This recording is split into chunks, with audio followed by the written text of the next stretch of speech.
Hey folks, welcome back to Fisher Shop. This video is part 1 of a 2-part series where I make a whole bunch of jigs for the table saw. We'll be making 3 of them in this video: a thin strip jig, my take on the crosscut sled, and a miter sled attachment for that crosscut sled. Now if you'd like to build these for yourself, I'll have detailed step-by-step plans available on my website. Well, we have a whole bunch of ground to cover. We're going to be moving kind of fast, so let's get right into it. Alright. So, the first jig to make is what I call the thin strip jig. I have another video that thoroughly explains why this jig is so awesome, but basically it makes cutting thin strips safe, consistent, and easy. To start things off, I first cut down some 3/4 inch plywood to form the base, and then I glue that up into a block. While that's drying, I can cut out my handle stencil and stick that down and cut it out over at the bandsaw. The finger grooves are smoothed out at the spindle sander, and by holding the piece at an angle, I can round over the edges to make it comfortable to hold. Next, I cut down a strip and chop it up to form the pieces that I'll use for the hold down clamp. Now a couple of these pieces will have to slide over bolts, so instead of drilling out the centers, I make it easy on myself and I just cut it out on the bandsaw and then reattach the other end. After all, they're just shop jigs. They don't have to look good, they just gotta function, right? Kind of like my paisley printed bulletproof vest. I square off the end of a bolt, I drill a hole for it, I trace the head, and chisel out a small mortise for it to fit into. Then I can drop it in and secure it with some CA glue. I glue on the end to close up the slot for the bolt, and that piece is done. Next, I hammered a small nut into some scrap hardwood and made a tiny knob for the bolt. Now I set my fence to exactly 3.5 inches and I cut down the base. And then square the ends up over at the miter saw. The vertical piece will connect to another horizontal slider, so here I'm marking that out and cutting the slot for it. I position where the hold down clamp will go, and I make a mark using an awl, being sure to leave enough room for the wing nut to spin. Drilling, counterboring, and driving in the second bolt. Now I can attach the last piece onto the hold down clamp. After I found the world's ugliest rusty washer, I assembled the clamp. The last slotted piece is for the adjustable back catch.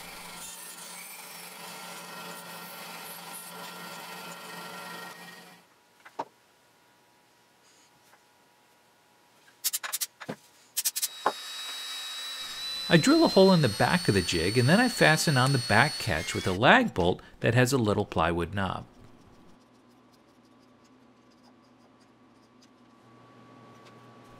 Then I get a handle on things and get a handle on the thing. I jot down the width as a reminder, and then I can test it out. I set the fence at 3 5/8 for a 1/8 inch strip. Set the back catch, adjust the hold down clamp, and now I can safely cut super consistent thin strips without ever having to adjust the fence on the table saw.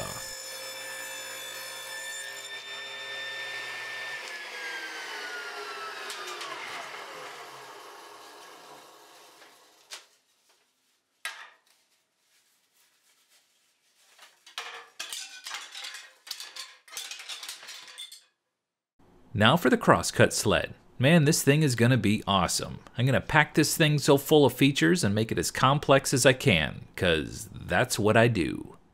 As you'd imagine, I start off by cutting out the base. Then I rip down a few strips of 3/4 inch plywood, and I'll use those to make the fence.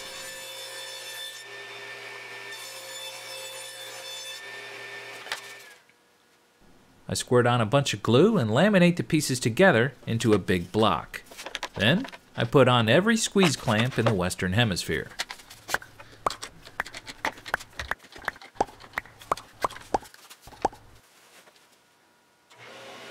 Next, I put in the dado stack and I plowed the 2 channels in the base that will have T-track.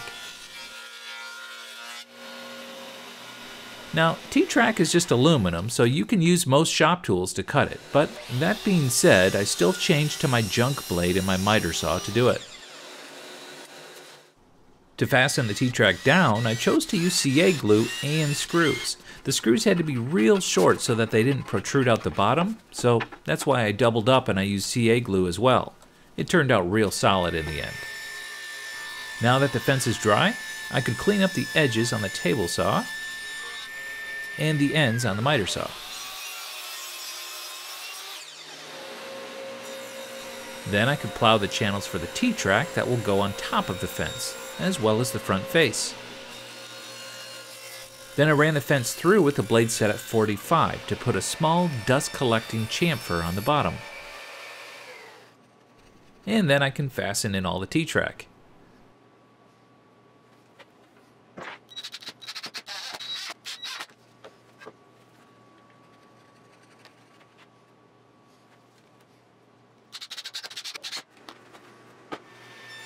With the thin strip jig, I could cut a piece of hardwood for the sled runner. Then I placed a handful of washers into the miter slot on the table saw to raise the runner up enough so it was just above the surface. At this point, I could glue, drill,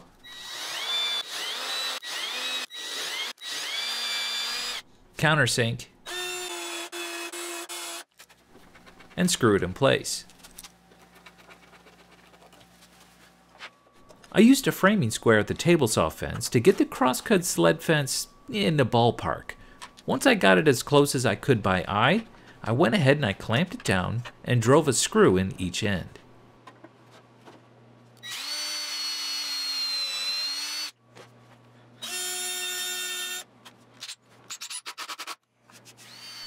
Now there's a rocket surgeon named William Ning that put together an amazing technique to square your crosscut sled fence by doing what's called the 5-cut method.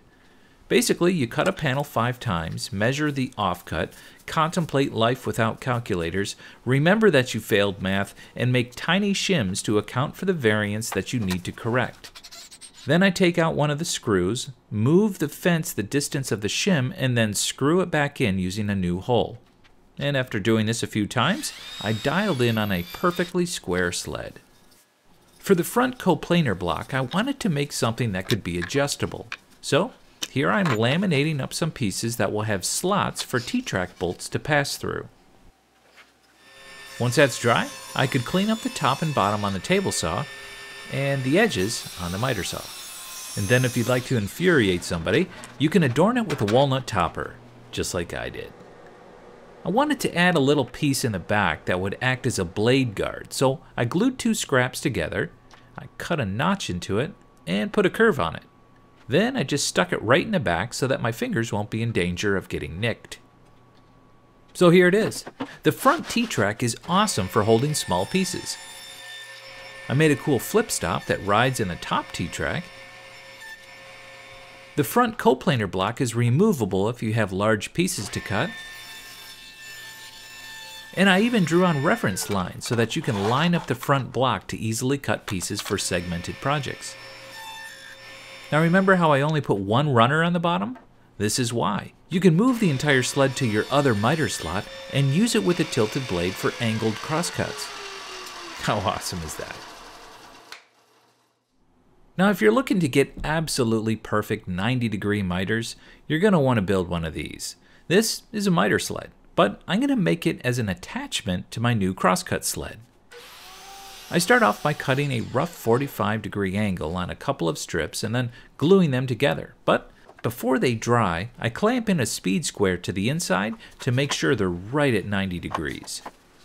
And now I can lay it down on the sled. I position the point right at the curve and I take some measurements as to where the back should be located. At the miter saw, I cut off the ends that jut out past my marks, and then I can take it back to the sled and glue down that back piece.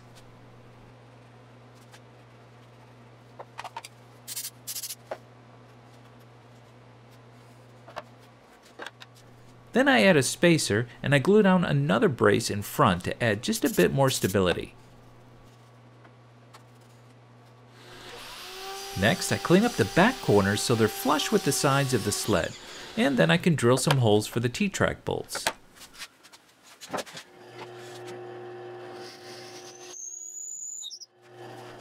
And then it just slides into place.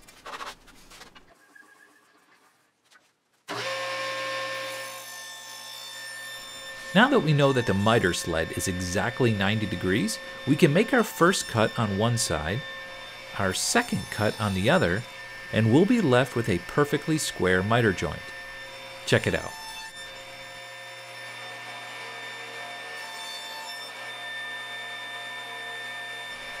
I glued up my test pieces and they turned out great. Here I am checking one up against the light. So yeah, a miter sled attachment. Kinda handy. Well, they turned out awesome. And like I said before, if you'd like to build these jigs for yourself, I'll have detailed plans available on my website at fishersshoponline.com. So be sure to check that out. And stay tuned for part 2 of this series because I'm going to build 3 more jigs that you've got to see. Hey, if this is your first time here at Fisher's Shop, be sure to subscribe, like, leave a comment, and share the video. It really helps me out a lot. Hey, thanks so much for watching, and we'll see you next time.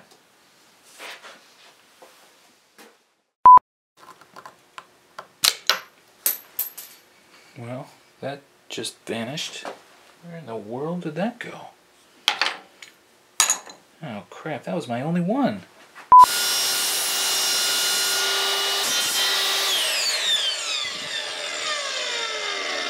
That was exciting. Holy crap. All this work to make it so that I can cut 45s on the side of this, and this stupid motor hits the bottom of the sled. And so I can't do it.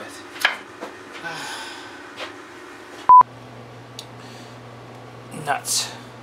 I just glued my fingers to the board. Doggone it. Oh, this is not good.